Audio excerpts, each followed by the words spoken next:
감사합니다. 이렇게 또 중고등부 시절에 체험했던 하나님에 대해서 간증을 나눴습니다. 여러분, 간증을 두려워하지 마시고, 그리고 전 일생을 다 얘기하려고 하지 마시고, 이렇게 한 가지 딱 사건을 놓고 그 좁은 범위 내에서 경험한 것들을 나눠도 됩니다. 생활 중에 그래도 되고, 또 여러분이 간증을 자꾸 두려워하는데 여러분이 믿고 체험한 것들을 나누는 거거든요. 특별히 저는 이제 내년에는 주로 그렇게 했으면 좋겠는데, 올해는 자기 삶을 간증한다고 하면 내년부터는 여러분들이 한 주 동안 그 큐티를 하면서 성경 읽고, 그 성경 읽고 묵상하면서 거기서 느낀 것들, 깨달은 것들, 그런 것들을 나눠도 됩니다. 그럼 우리는 그렇게 깨달은 것들을 나눌 때 다른 사람들이 저렇게 깨달았구나, 그러면서 같이 감동을 나눌 수 있기 때문에 유익할 거라고 생각을 합니다. 자, 오늘 이 시간에는 마태복음 23장 13절로 15절의 말씀을 중심으로 천국 문이라고 하는 제목으로 말씀 나눌 때 성령의 큰 은혜가 우리 가운데 임하기를 원합니다. 기도하겠습니다. 하나님 아버지의 말씀 받기를 원합니다. 종의 몸, 마음, 생각, 육체를 사로잡아 주셔서 주님의 도구로 쓰임받게 되기를 원합니다.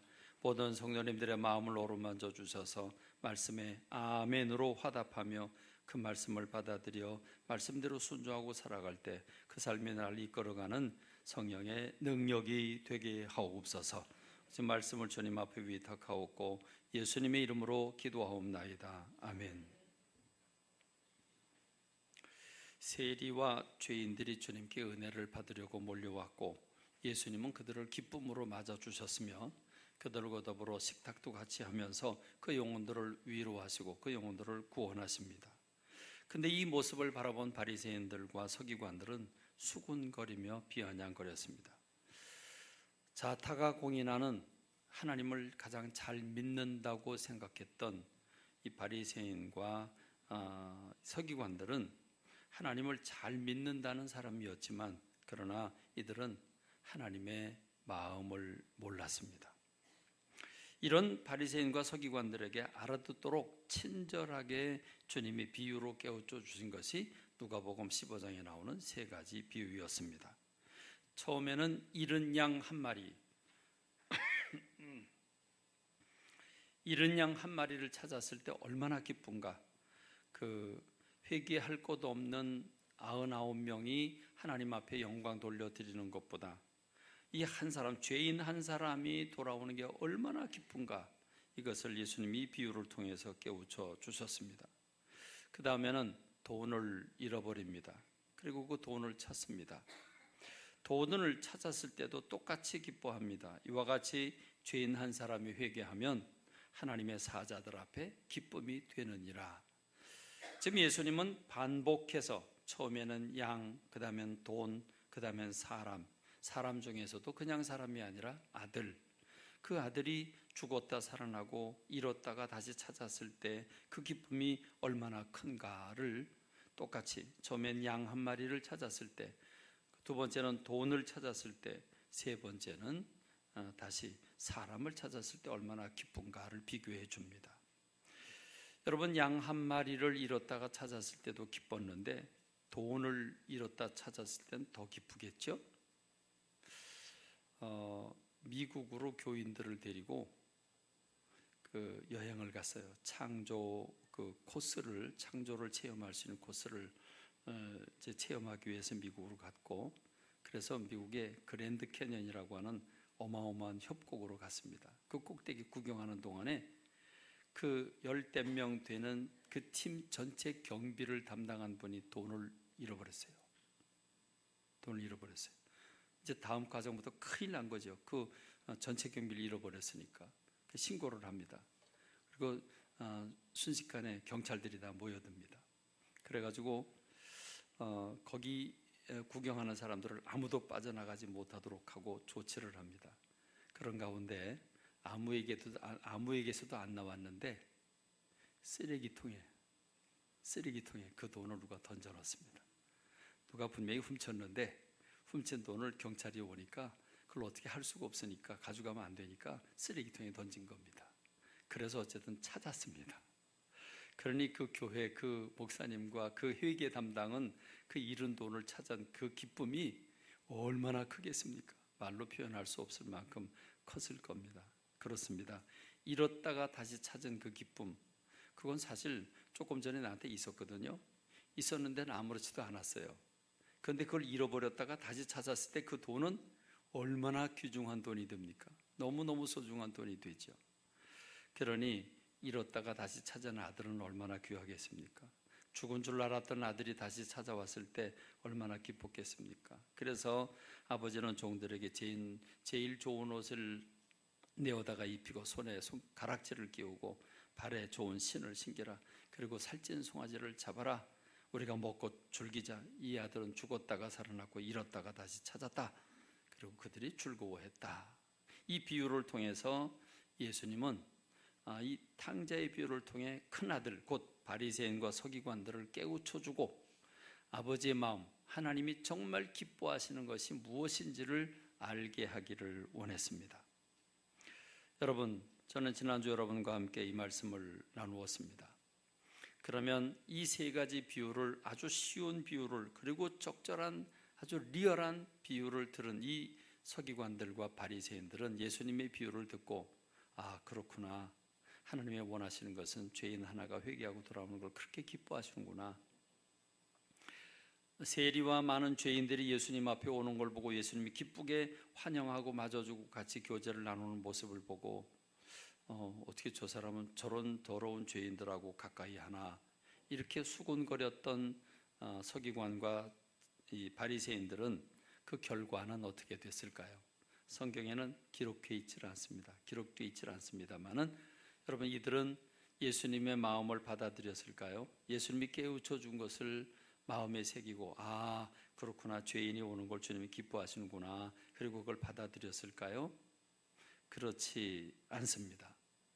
여러분도 대략 아시는 대로 성경에 나오는 그 이후에 계속 큰 사건들을 계속 보면 그 사건 이후로 이제 바리새인과 또 서기관들은 어떻게 하면 저 예수에게서 죄를 찾아낼 수 있을까?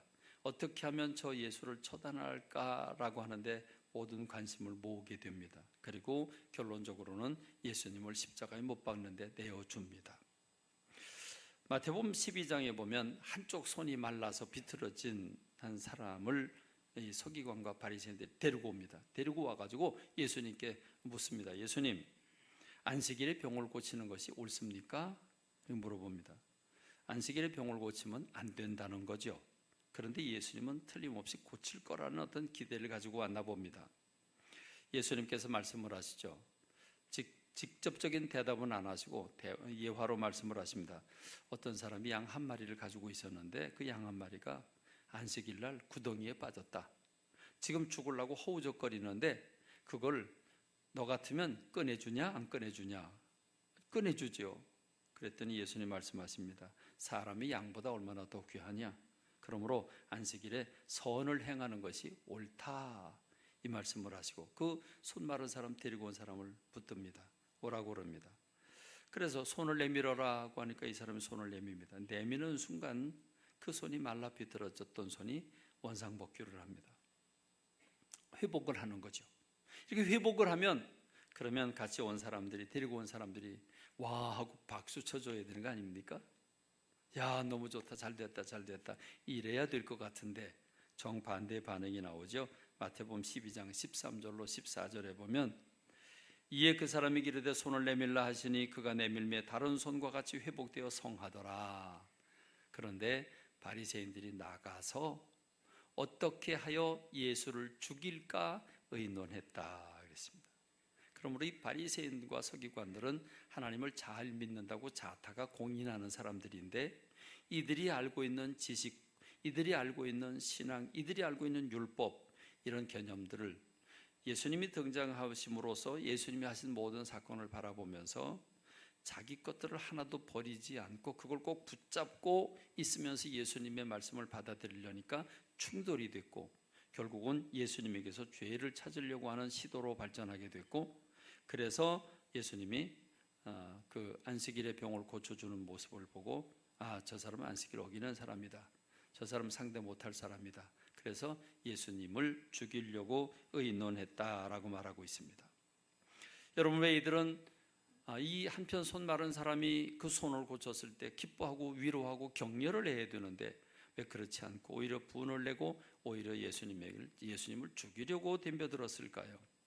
그들은 안식일에 일하면 안 된다고 하는 율법의 그 율법, 유대교의 그 율법 해석, 문자적인 해석에 포로가 되어 있기 때문이었습니다. 지금까지 자기가 배우고 지금까지 자기가 알고 지금까지 자기가 믿고 확신한 그 바를 자기 기준으로 정했고, 그래서 예수님께서 그 병을 고쳐주실 때에도 못마땅해 했던 겁니다. 그렇습니다. 그 영혼이 얼마나 힘들었을까, 얼마나 기쁠까 관심 바뀝니다. 그 영혼에 대한 생명의 가치는 관심 바뀝니다. 여러분 생각해 보십시다. 안식이라는 게 뭐겠습니까? 안식일은 6일 동안 우주 만물을 창조하시고 마지막 7째 날 쉬셨습니다. 글자 그대로 안식입니다. 그런데 여러분, 이 양이 구덩이에 빠져서 허우적거리고 죽으려고 하고, 그리고 손 마른 사람이 얼마나 괴롭고 아프겠습니까? 그가 병을 고침을 받음으로써 자유함을 얻고 기쁨을 얻고 평안함을 얻는 것이 안식일의 목적인데, 그런데 오히려 안식일을 어기면 안 된다고는 문자주의의 포로로 잡혀 있었던 이 고정적인 관념으로 포로가 된 사람들, 이들이 바리새인이고 이게 서기관이었습니다. 그런데 예수님은 그들에게 마치 그 기름의 휘발유에 기름을 끼얹는 그런 사건이 또 하나 일어납니다. 예수님께서 이렇게 말씀을 하시죠. 내 아버지께서 이제까지 일하시니 나도 일한다 그럽니다. 내 아버지께서 일하시니 나도 일한다 그랬더니 이 말을 듣고 바리새인들은 방방 뜹니다. 이 무슨 말입니까? 여러분, 유대인들은 하나님을 부를 때 하나님이라고는 하나님의 이름을 부르지 않습니다. 어떻게 창조주 하나님, 거룩하신 하나님을 더럽고 추악한 인간이 하나님의 이름을 부를 수 있냐는 거죠. 그래서 성경 읽으면서 하나님 소리가 나오면 소리내서 읽다가도 그 부분은 빼놓고 읽습니다. 그만큼 하나님에 대한 그 거룩함을 존중하고 있었던 그들이었기 때문에 하나님을 내 아버지께서 일하신 나도 일한다. 그래서 성경은 이렇게 얘기를 하죠. 요한복음 5장 18절에서 유대인들이 이로 말미암아 더욱 예수를 죽이고자 하니 이는 안식일을 범할 뿐만 아니라 하나님을 자기의 친아버지라 하여 자기를 하나님과 동등으로 삼으심이러라 그랬습니다. 사실은 예수님이 하나님이시고 하나님과 같은 동등됨을 취하실 뿐인데, 이들은 자기의 고정관념에 사로잡혀서 예수님이 누구인지, 예수님이 하신 말씀을 전혀 깨닫지도 못했고 자기 것만 주장했습니다. 결국 이들은 예수님을 행악자로 고발을 하게 되죠. 예수님께서 또 한 사건에 보면 예수님이 이렇게 말씀을 하십니다. 너희가 이 성전을 헐어라. 너희의 성전을 그렇게 소중히 여기는데 헐어라. 내가 3일 만에 짓겠다. 그것은 예수님이 당신의 몸, 당신의 성전을 의미했고, 예수님이 십자가 지시고 죽으신 다음에 3일 만에 부활하실 것에 대해서 말씀하신 건데, 그들은 그 얘기를 들으면서 완전히 기절할 뻔했습니다. 저런 미친놈 봐나. 왜요? 그 성전은 40년 지은 겁니다. 40년을 거쳐서 졌는데 저 성전을 헐어라? 내가 3일 만에 짓겠다? 미친놈이죠. 미친놈 아니고는 그런 말을 할 수가 없죠. 그렇습니다.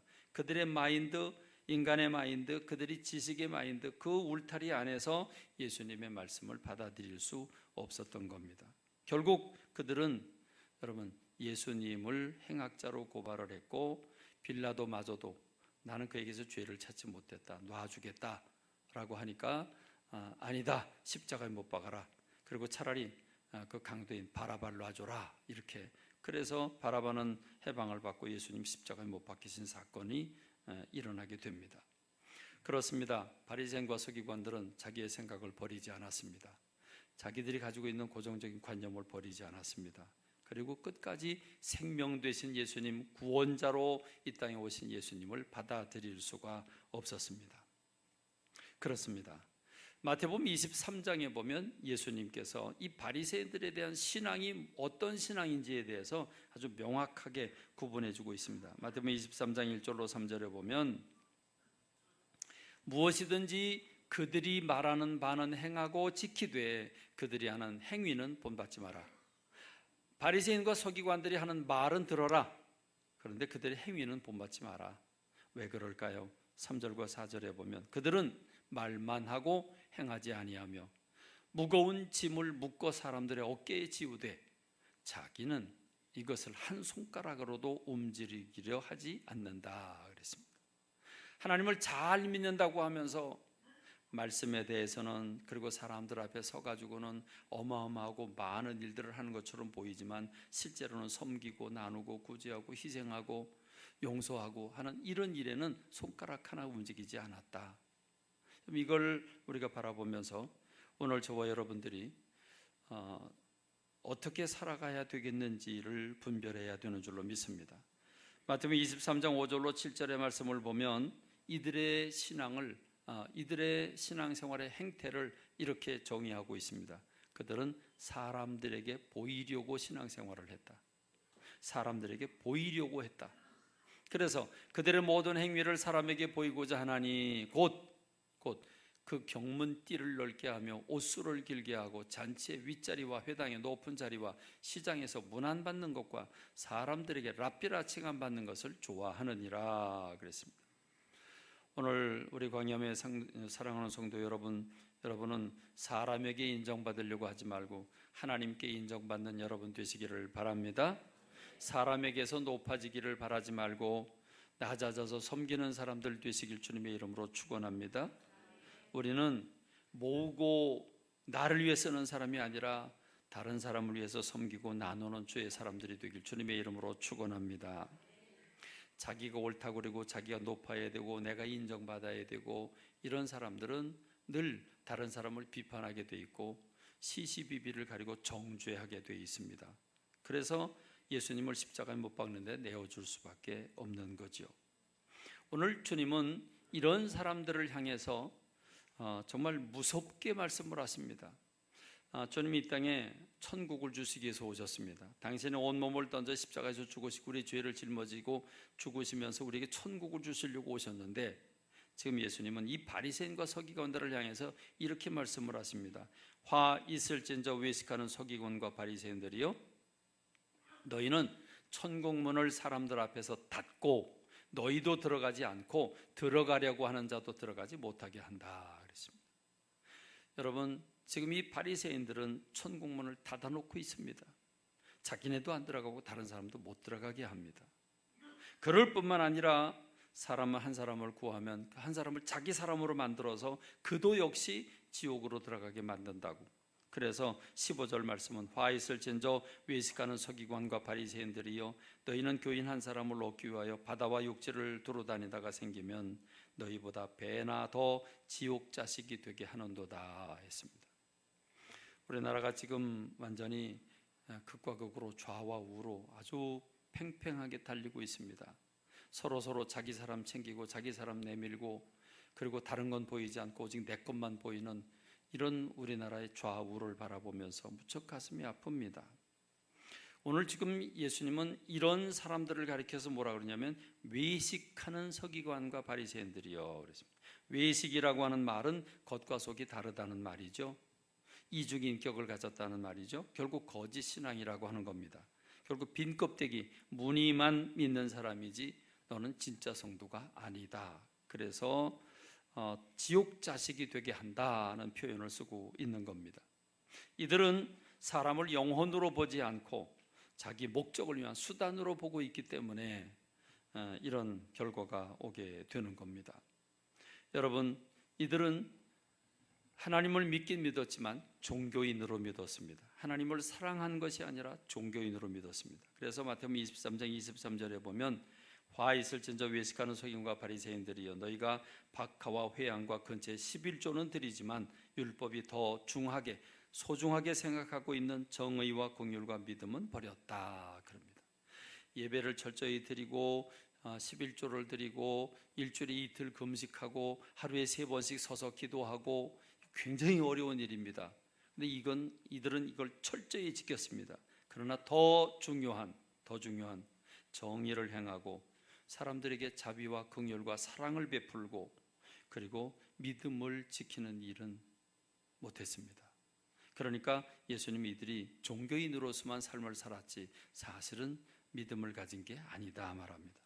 두 번째는 겉모습은 그럴듯했지만 속은 탐욕이 가득했다. 그래서 25절에 보면 화 있을진저 외식하는 서기관과 바리새인들이요 잔과 대접의 겉은 깨끗이 했지만 그 안에는 탐욕과 방탕으로 가득하게 하는도다. 겉은 아름답고 겉은 대단한 사람같이 보이고 겉은 거룩한 사람처럼 보였지만 속 안에는 탐심이 가득한 사람이었다. 여러분, 그릇이 겉은 반짝반짝 깨끗하지만 속 안에는 곰팡이가 있고 속 안에는 더러운 게 있다고 한다면 누가 마시겠습니까? 그게 바로 바리새인들이었다 말합니다. 그 다음에 겉을 치장하는 사람들이라고 말합니다. 좋은 옷을 입고 그리고 그 뭔가 나타내려고 하는 사람들. 마태복음 23장 27절에서 화 있을진저 외식하는 서기관과 바리새인들이요 휘칠한 무덤 같다 그랬습니다. 휘칠한 무덤. 무덤은 그 안에 뼈가 있습니다. 시신이 있고 뼈가 있습니다. 다 썩어서 이제 뼈만 있습니다. 그런데 그 무덤을 금으로 치장하고 보석으로 치장하고 대리석으로 치장한다고 그래서 여러분 겉이 번지를 하다고 그래서 속까지도 깨끗하고 속까지도 가치가 있는 건 아니지 않습니까? 휘칠한 무덤 같다. 겉으로는 사람에게 옳게 보이지만 안으로는 외식과 불법이 가득하다. 행여나 오늘 저와 여러분들이 이런 평가를 받게 되지 않기를 간절히 소원합니다. 할렐루야, 할렐루야. 이런 평가 절대로 받아서는 안 되는 줄로 믿습니다. 우리 시대의 유명한 신학자 존 스타트라고 하는 신학자, 영국의 신학자는 이렇게 얘기를 했죠. 이 탕자의 비유에 나오는 큰 아들이 누구냐? 이 큰 아들은 오늘의 우리 교회를 가리킨다. 이렇게 얘기를 했습니다. 여러분, 오늘 저와 여러분들이 하나님을 잘 믿는다고 하면서 우리끼리는 열심히 행사도 하고 서로 즐겁게 하고 서로 배려하고 용기를 주고 우리끼리는 사랑을 나누면서 교회 밖에 있는 저 하나님을 알지 못하면서 온갖 죄를 범하고 있는 세상 사람들을 바라보면서 우리가 성과 속을 차별화하고 그래서 우리는 안전지대에 와 있다고 하는 안도감을 가지면서 교회 밖에 있는 사람들에 대한 애정과 긍휼히 여기는 마음과 안타깝게 여기는 마음이 없다면 우리가 영락없는 바리새인이 되고 서기관이 되는 줄로 믿습니다. 오늘 저와 여러분들이 오히려 교회 밖에 있는 사람들을 끌어안아 드릴 수 있는 그들을 위해서 기도하고 애타는 마음을 가질 수 있는 영원 사랑하는 마음이 오늘 저와 여러분들에게 있기를 주님의 이름으로 축원합니다. 바리새인과 서기관들의 얘기를 했다면 이제는 거기와 거리가 먼 제자들의 얘기를 하겠습니다. 여러분, 예수님의 제자들은 3년 동안 예수님을 따라다녔습니다. 3년간 함께 먹고 자고 했습니다. 3년 동안 하나도 놓치지 않고 예수님의 말씀을 들었습니다. 예수님이 병든 자를 고치고 안절병이를 일으키고 소경의 눈을 열게 하고 그리고 귀신 들린 자를 자유케 하고 죽은 자까지 살아나는 것을 직접 두 눈으로 목격하고 손으로 만져본 사람들이 제자들입니다. 좀 생각을 해봅니다. 예수님의 말씀을 들을 때 그때 마음이 어떠했을까? 빈들에서 오병이어 그 보리떡을 띄워줄 때 그때 그걸 바라보는 사람들의 마음은 어떠했을까? 예수님의 말씀을 전할 때 목소리는 어땠고 톤은 어땠고 마음에 와닿는 마음은 어땠을까? 여러분, 굉장히 좋을 것 같죠? 그렇죠? 굉장히 좋을 것 같아요. 행복했을 것 같아요. 그래요. 여러분, 예수님이 제자들 얼마나 행복했을까요? 3년 동안이나 예수님과 함께 살았으니 얼마나 행복할까요? 오늘 우리는 사람과 좀 더 가까이 지내보고 1년, 2년, 3년 지내다가 보면 뭔가 허점이 보이고 실망할 게 보이고 그래서 좋은 점도 있지만 나쁜 점도 보이고 그래서 사람을 보면 그림자가 있게 마련이고 실망하게 마련인데 여러분, 예수님을 보면서 얼마나 행복했을까 하는 생각이 듭니다. 여러분, 그런 제자들은 예수님의 마음을 알았을까요? 그런 제자들은 예수님의 마음을 알아서 정말 예수님이 기뻐하시는 삶을 살았을까요? 그렇지 못했죠. 여러분, 어느 날 아기 엄마들은 아기들을 극진히 사랑하잖아요. 그래서 아기들을 데리고 예수님께 와서 축복기도 해달라고 예수님께 데려와요. 항상 사람들이 모인 곳엔 아이들이 있게 마련이죠. 그럼 제자들은 아이들은 귀찮다고 저리 가라고 쫓아내요. 그러니까 예수님이 한번 야단을 치죠. 아이들이 내게 오는 것을 용납해라. 금하지 마라. 천국은 이 어린 아이들과 같은 것이다. 어린 아이들의 것이다. 이렇게 말씀을 해주시지 않습니까? 가나안 여인은 자기 딸이 지금 귀신 들려서 죽냐 사냐 그럽니다. 그래서 예수님께 와가지고 그 딸을 좀 고쳐달라고 애걸복걸하면서 부르짖습니다. 그래서 제자들이 뭐라 그러는지 아십니까? 예수님, 저 여자 좀 어떻게 좀 빨리 좀 어떻게 고쳐주든지 말든지 좀 빨리 좀 쫓아내 주세요. 그 제자들이에요. 예수님의 제자들은 그 영혼이 얼마나 아파하고 괴로워하고 지금 딸 때문에 몸부림치는지 그건 안 보이고 지금 시끄럽다는 거예요. 지금 귀찮다는 거예요. 빨리 고쳐주든지 좀 어떻게 쫓아내든지 좀 예수님 해주십시오. 뭐 이렇게 얘기하는 모습 보면 알잖아요. 여러분, 예수님께서 내가 이제 십자가를 지고 죽었다가 3일 만에 부활할 거라고 말씀을 해주시잖아요. 그때 베드로가 펄쩍 뛰죠. 예수님의 바지가랑이를 붙들면서 무슨 말씀이냐고, 절대로 그런 일이 생겨서는 안 되고 그럴 수도 없다고, 안 된다고. 그때 예수님 뭐라고 말씀하십니까? 사탄아, 내 뒤로 물러가라. 너는 나를 넘어지게 하는 자로다. 이게 수제자가 아니죠. 수제자가 아니라 예수님을 넘어지게 하는 자라고 말씀하고 계십니다. 야고보, 요한이라고 하는 두 제자는 아마 베드로 때문에 늘 스트레스를 받았을지도 몰라요. 베드로가 말이 앞서고 감정이 앞서고 그러다 보니까 베드로가 설치고 모든 일을 하거든요. 그러니까 야고보, 요한은 차분한 사람들인데 이 사람들이 그 시기심이 많았어요. 그러니까 이제 때가 될 것 같아요. 예수님이 이제 곧 왕이 될 것 같은데, 그래서 예수님께 와가지고 얘기를 하죠. 예수님 영광의 자리에 올라가시거든 우리 좌편과 우편에 우리 형제를 앉게 해주세요. 이 얘기를 들은 제자들은 난리가 났죠. 난리가 났습니다. 씩씩거리면서 그럽니다. 그럴 때 여러분, 예수님 뭐라고 그럽니까? 책망을 하시는 얘기가 나오잖아요. 세상의 모든 왕들은 높은 자리에 올라가기를 원하고 그 높은 자리에 올라가면 편한 줄 알지만 너희들은 아니다. 너희들은 낮은 자리에 들어가야 되고, 내가 이 땅에 대접받으러 온 줄 아느냐? 나는 섬기러 왔다. 내 몸을 화목제물로 주기 위해서 왔다. 그 말씀을 하시죠. 여러분, 예수님이 부활하신다고 하는, 고난받고 다시 부활하신다고 하는 얘기를 3번이나 들려줍니다. 3번이나 다른 장소에서 들려주는데 예수님의 제자들은 전혀 믿지도 못하고 기대하지도 않았습니다. 예수님의 무덤, 빈 무덤에 가서 확인을 해봤으면 혹시 살아나셨나 이래야 되는데 혹시라는 생각도 안 가졌습니다. 아예 예수님의 부활은 기대조차 하지 않았습니다. 그게 제자들이었습니다. 여러분, 그들은 세상적인 관심만 많았습니다. 그래서 이 예수님이 저 로마라고 하는 강력한 나라를 언제 때려부시고 우리나라를 높여줄 것인가, 해방시켜줄 것인가, 군사적인 메시아, 정치적인 메시아만 예수님을 받아들였습니다. 그래서 이제나 저제나 기다리는 겁니다. 그런데 예수님 맥없이 죽으셨어요. 완전 실망이죠. 그러나 예수님 부활하셨습니다. 부활하신 모습을 보고 그들은 길길이 뛰면서 이제야 주님이 이 나라를 회복하시려고 하시는구나. 주님 언제 회복하실 겁니까? 여러분, 주님의 생각과 제자들의 생각은 너무 달랐습니다. 예수님이 이 땅 나라에 대한 관심이 아니라 하나님 나라에 대한 관심을 가졌는데 3년 동안이나 예수님과 함께 먹고 자면서 그 완전한 하나님의 말씀을 받았음에도 불구하고 예수님의 제자들은 전혀 예수님의 마음을 못 읽었습니다. 그러니까 여러분, 예수님 오래 믿었다고 신앙도 그만큼 좋은 건 아닙니다. 오래 믿은 연수만큼 신앙이 올라가면 좋은데 그렇지 못할 수 있다는 말이죠. 제자들이 다 그 꼴입니다.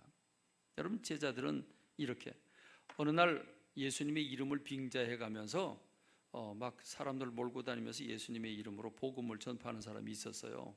그랬더니 제자들이 뭐라는 줄 아십니까? 예수님, 저것들 예수님 이름 빙자해 가지고 지금 저러는데 저것들 하늘로부터 불을 내려 가지고 싹 불태우시라고. 여러분, 무슨 말인지 아시죠? 제자들이 이랬습니다. 이런 제자들입니다. 3년 동안 함께 했지만 예수님 마음 너무 몰랐습니다. 몰라도 너무 몰랐습니다. 여러분, 그런데 그들이 어떻게 변합니까? 성령 충만 받고 나니까 걸어 잠궜던 문을 열고 뛰쳐나가 길거리에 나가서 예수님 부활하셨다고 소리치죠. 그래서 예루살렘에 소동이 벌어집니다. 아니, 저 사람 갈릴리 사람들이고 사투리 쓰는 저 북방 사람들인데 저 뭐야 저거, 저 사람들 어떻게 된 거야? 세술에 취했다고. 술 취한 것 같은데 술 주정은 아닌 것 같고, 그러니까 뭔가 새술에 취한 것 같다고, 새로운 술에 취한 것 같다고 이렇게 얘기할 정도로 예수님의 제자들이 180도 바뀝니다. 어떻게 바뀝니까? 요한복음 사도행전 2장 42절로 47절에서는 사도의 가르침을 받아서 그들이 교제하고 떡을 떼고 오로지 기도하기 힘쓰는데, 사도들을 통해서는 기사와 표적이 일어나고, 그리고 모인 제자들을 통해서는 물건을 서로 통용하고 자기 재산을 내놓고 필요한 대로 가지고 가고, 정말 아름다운 순수하고 깨끗한 믿음의 공동체가 됩니다. 정말 꿈에 그리는 공사한 사회가 건설이 되는 거죠. 이런 사회가, 여러분, 예수님이 제자들 이런 사람들 아닙니다. 이런 사람들은 아닌데 바뀌었습니다. 어떻게 바뀌었습니까? 성령 충만을 받고 나니까 180도로 바뀌었습니다. 전혀 다른 사람들로 변모한 것입니다. 저는 이 모습을 생각하면서 바리새인들은 끝까지 자기들의 생각을 버리지 않았습니다. 그러나 예수님의 제자들을 역시 예수님의 마음을 몰랐지만, 그러나 그들에게 성령께서 그들의 가운데 임하게 되자 그들의 생각도 바뀌었고 예수님이 하신 말씀도 이해하게 됐고 믿음도 생겼고 그 기사와 이적을 행할 수 있는 능력까지 얻게 됩니다. 그래서 처음 교회가 만들어지고 오늘까지 복음이 우리들에게까지 전해지는 역사가 일어나게 된 줄로 믿습니다. 여러분, 그렇기 때문에 오늘 우리들에게 지금 필요한 건 뭐냐? 성령 충만인 줄로 믿습니다. 우리 지금 세상이 너무 혼란스러워요. 좌와 우도 혼란스럽지만 문화도 혼란스럽고요, 경제도 혼란스럽고요, 힘들고요, 나라를 봐도 그렇고 이 나라 저 나라를 봐도 그렇고요, 영화 한 편을 봐도 그렇고요, 드라마를 봐도 그렇고, 이제 너무 많은 혼란이 우리 사회 속에 넘쳐 흘러서 도대체 뭐가 옳은지 그런지를 모르고 살아가는 세상이 우리가 살아가는 세상입니다. 우리는 지금 맨정신으로 세상을 살 수가 없습니다. 이런 때 우리가 제대로 인생을 살려면 성령 충만을 받아야 되는 줄로 믿습니다. 예수님의 제자들이 아무리 3년 동안 예수님을 쫓아다녔어도 예수님의 마음 몰랐습니다.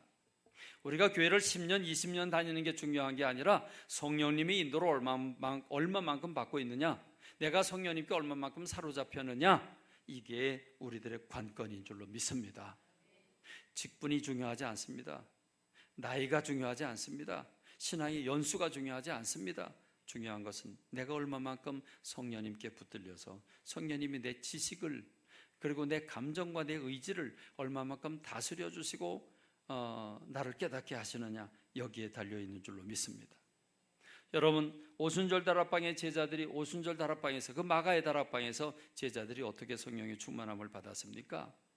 예수님께서는 500여 형제들이 보는 가운데서 승천을 하십니다. 승천하시면서 마지막으로 명령을 내리십니다. 너희는 성령을 받기까지 예루살렘 떠나지 마라, 성령을 받기까지 기다려라 말씀을 하십니다. 그런데 여러분, 오순절 마가의 다락방에서 성령 충만함을 받은 사람은 120명입니다. 500명이 넘는 사람이 분명히 예수님의 명령을 들었고 말씀을 들었는데 끝까지 자리를 지킨 사람, 받을 때까지 자리를 지킨 사람 120명. 그러면 380명은 어디로 갔습니까? 380명은 어디로 갔습니까? 돈 벌러 갔나요? 여행을 갔나요? 자러 갔나요? 놀러 갔나요? 어디 갔나요? 여러분, 끝까지 자리를 지키며 오로지 기도에 힘썼다고 하는 이 120명은 성령의 충만함을 받았고 처음 교회 교인들이 됐고, 그들은 오늘 우리들에게까지 이 영향을 남겨준 줄로 믿습니다. 그렇습니다. 다른 길은 없습니다. 그러면 여러분, 어떻게 그들이 성령의 충만함을 받았을까요? 오순절 다락방에 내린 성령의 역사는 이렇게 표시가 됩니다. 사도행전 2장 1절로 4절의 말씀을 보니까 호련히 그랬습니다. 그들이 모인 자리 호련히 그랬습니다. 호련이라고 하는 것은 신비적인 방법이라는 거죠. 물리적인 방법이 아니고 상식적인 방법이 아니고 기계적인 방법이 아니라 신비적인 방법으로, 이해할 수 없는 방법으로 성령께서 각 사람에게 임했다고 말해줍니다. 그렇습니다. 성령님은 각 사람이 임하는데 눈에 보이지 않습니다. 눈에 보이지 않는데 우리의 생각과 감정과 의지가 완전히 주님께 사로잡히는 성령의 충만함이 우리들에게 임할 수 있다는 것입니다. 여러분, 그 성령님을 기대하는 여러분 되시기 바랍니다. 물리적으로 임하는 건 아닙니다. 그러나 어떻게 임하였습니까? 두 가지로 말해줍니다. 하나는 바람같이 임했고 하나는 불같이 임했습니다. 바람같이 임한 것은 하늘로부터 급하고 강한 바람 같은 소리가 그대로 온 집안에 있었다고 말합니다. 급하고 강한 바람입니다. 우리 대한민국엔 그렇게 어마어마한 급한 바람은 그렇게 많지 않은 것 같습니다. 근데 이제 근래에 들어서면서 이 태풍이 자꾸 세지는 것 같은데, 몇 년 전에 보니까 저 남산 쪽에 이렇게 두꺼운 나무가 중간에 뚝뚝 부러져 있는 모습을 보면서 와, 바람이 얼마나 세면 저 나무가 저렇게 부러졌을까 싶은데, 여러분, 미국에서 부는 바람, 허리케인 이런, 여러분 그 바람 부는 걸 보면, 그 태풍을 보면 그건 저 집을 다 그냥 해체시켜 버리고, 그리고 자동차가 그냥 막 하늘로 붕붕 떠 올라가고 이런 모습도 우리가 가끔 TV에서 보지 않습니까? 그렇습니다. 우리가 지금 있는 이 공간에 그런 허리케인과 같은 바람이 분다면 어떻게 되겠을까요? 다 부서지고 다 깨어지고 다 산산조각 나고 말겠죠. 그렇습니다. 급하고 강한 바람이 지나가면서 깨끗하게 청소를 해줍니다. 모든 걸 다 부서뜨려 줍니다. 그리고 불의 혀같이 갈라지는 게 각 사람 머리에, 각 사람에게 임했다고 그랬습니다. 불같이 임했습니다. 활활 타오르는 불이 지금 여기에 떨어지면 어떻게 될까요? 다 태우게 될 겁니다. 다 이것저것 가리지 않고 다 태울 겁니다. 다 태우고 깨끗하게 새 사람으로 만들어줍니다. 거듭나게 하는 겁니다. 새 사람 되게 한 겁니다. 새 삶을 살게 한 겁니다. 그렇습니다. 오늘 저와 여러분들이 세상에서 배운 거, 학교에서 배운 거, 경험한 거, 이걸 가지고 세상 살 게 아니라 성령님께서 우리들의 영혼을 거듭나게 하셔서 성령님께 붙들려 살아야 되는 줄로 믿습니다. 할렐루야. 희망은 어디에 있습니까? 대통령에게 있지 않습니다. 희망은 돈에 있지 않습니다. 희망은 과학에 있지 않습니다. 희망은 성령님께 있는 줄로 믿습니다. 우리를 새 사람으로 만들어주는, 하나님께 초점을 맞추게 하고 하나님의 마음을 알고 느끼게 하는 성령 충만에 있는 줄로 믿습니다. 성령 충만은 어떻게 임했습니까? 마음을 같이 해서 오로지 기도에 힘썼다고 했습니다.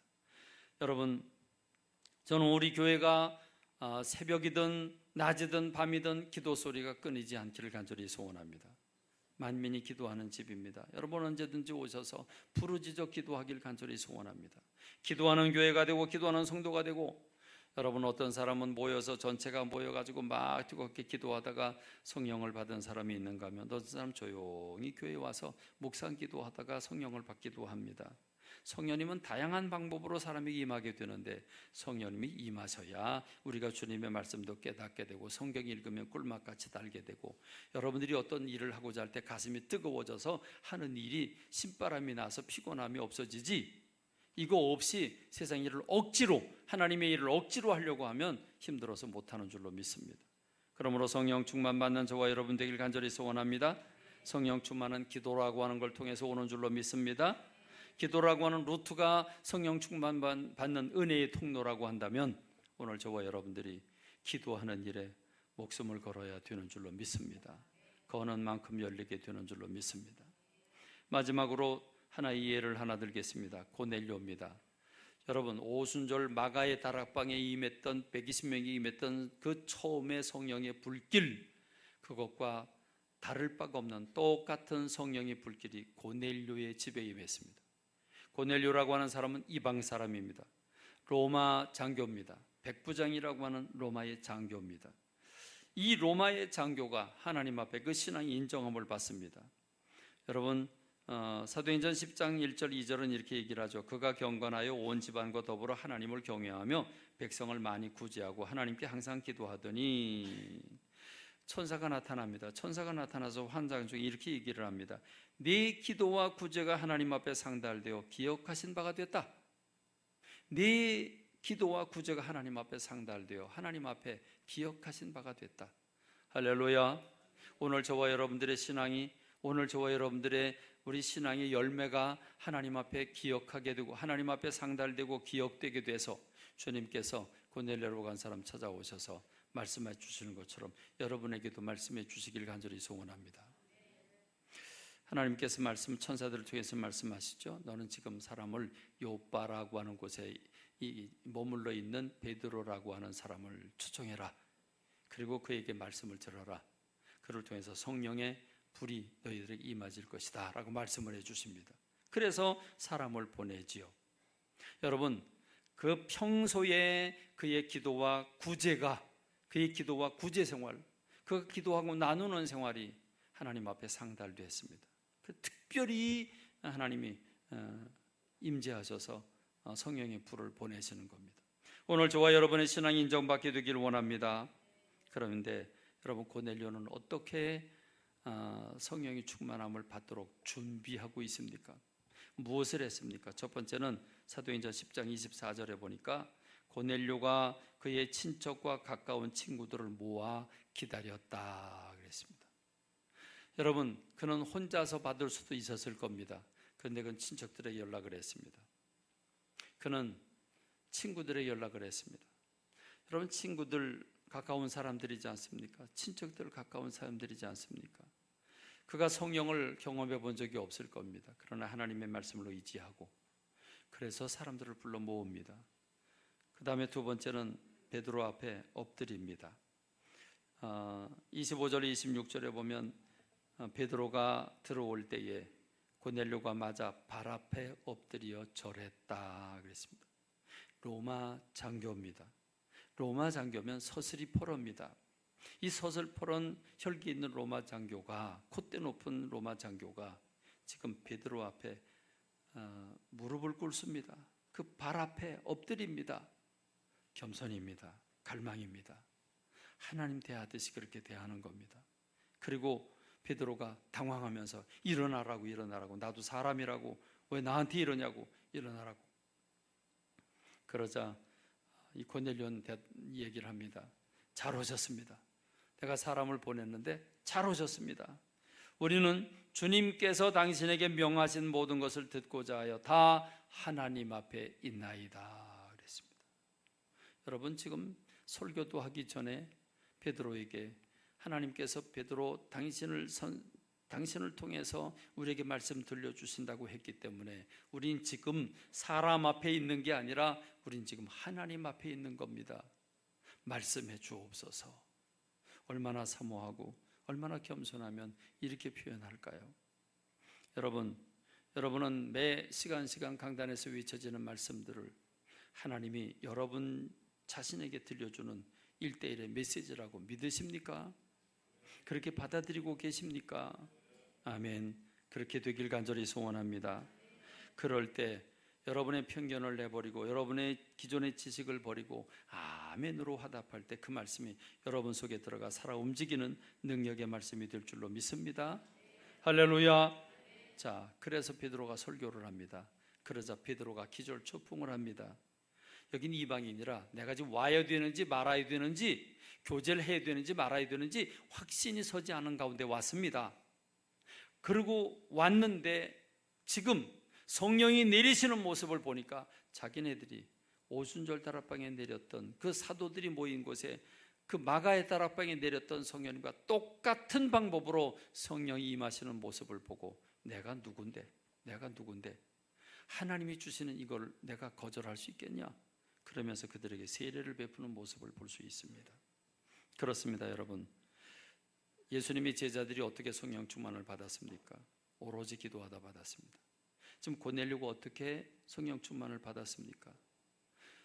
주변 사람들을 불러 모아놓고 기다렸습니다. 겸손하게 무릎을 꿇고 엎드립니다.